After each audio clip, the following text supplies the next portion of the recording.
Affaire Eto'o, Brice, la FECAFOOT annonce Paul Biya intervient pour réconcilier les deux hommes.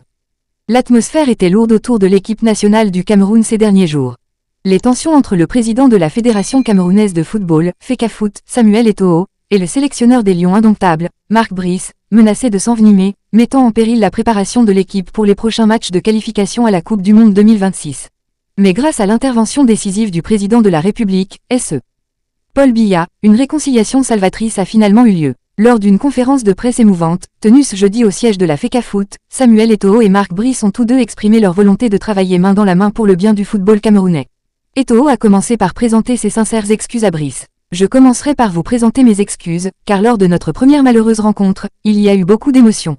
Mais comme vous le savez, le peuple camerounais étant plus important que nous, c'est le seul intérêt qui devrait nous amener à travailler. Des paroles empreintes d'humilité et de sagesse qui ont touché l'Assemblée. De son côté, Brice s'est dit soulagé d'avoir pu discuter ouvertement avec Eto'o. J'ai eu un entretien très constructif avec le président. Nous avons pu échanger sur nos différends et trouver un terrain d'entente. Je suis confiant que nous allons désormais œuvrer ensemble pour hisser les Lions indomptables encore plus haut.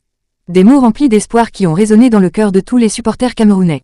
La FECAFOOT a tenu à saluer l'implication décisive du président Biya dans ce dossier sensible. La FECAFOOT salue l'implication des plus hautes autorités du pays, notamment le président de la République, chef de l'État, S.E. Paul Biya, qui ne ménage aucun effort pour mettre les Lions indomptables du Cameroun dans les conditions optimales de réussite. Un soutien de poids qui permettra sans aucun doute à l'équipe nationale de se projeter sereinement vers les prochains défis, notamment les matchs de qualification pour la Coupe du Monde 2026 contre le Cap-Vert et l'Angola. Après la réconciliation entre Samuel Eto'o et Marc Brice, les prochains défis majeurs pour l'équipe nationale du Cameroun sont les matchs de qualification pour la Coupe du Monde 2026. Le Cameroun affrontera le Cap-Vert et l'Angola dans ces matchs de qualification. Ce sera un test important pour vérifier si l'équipe a retrouvé la sérénité nécessaire après les tensions internes précédentes. La préparation optimale de l'équipe. Avec le soutien affiché du président Paul Biya, la FECAFOOT devra mettre tout en œuvre pour placer les Lions indomptables dans les meilleures conditions possibles en termes d'entraînement, de logistique et de motivation de l'équipe. La cohésion du groupe. Au-delà des résultats sportifs, la priorité sera de maintenir une bonne cohésion au sein du groupe de joueurs. La réconciliation Eto'o-Brice devra servir d'exemple et permettre de tourner définitivement la page des tensions passées.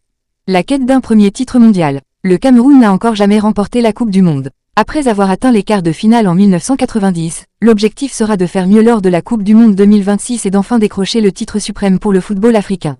Bref, avec l'apaisement retrouvé au sein de la sélection, les prochains défis seront cruciaux pour permettre aux Lions indomptables de briller sur la scène mondiale lors des années à venir. Voici quelques pistes que l'équipe nationale du Cameroun pourrait explorer pour améliorer sa cohésion et sa motivation avant les prochains matchs de qualification pour la Coupe du Monde 2026. 1. Renforcer les séances d'équipe et les activités de team building. Organiser davantage d'entraînements collectifs et d'activités en groupe, repas, sorties, jeux, etc., pour resserrer les liens entre les joueurs. Mettre l'accent sur la communication, l'écoute et la compréhension mutuelle au sein du groupe. 2. Impliquer davantage les cadres de l'équipe. Donner plus de responsabilités aux joueurs les plus expérimentés pour qu'ils incarnent le leadership et fédèrent le groupe. Valoriser leur rôle de mentor auprès des jeunes joueurs. 3. Définir des objectifs clairs et motivants. Fixer des objectifs ambitieux mais réalistes pour la campagne de qualification. Impliquer les joueurs dans la définition de ces objectifs pour qu'ils s'y sentent pleinement engagés.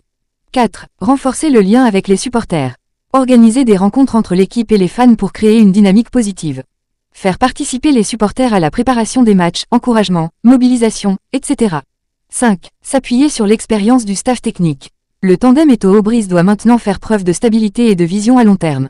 Exploiter l'expertise du staff pour transmettre une philosophie de jeu et une culture de la gagne.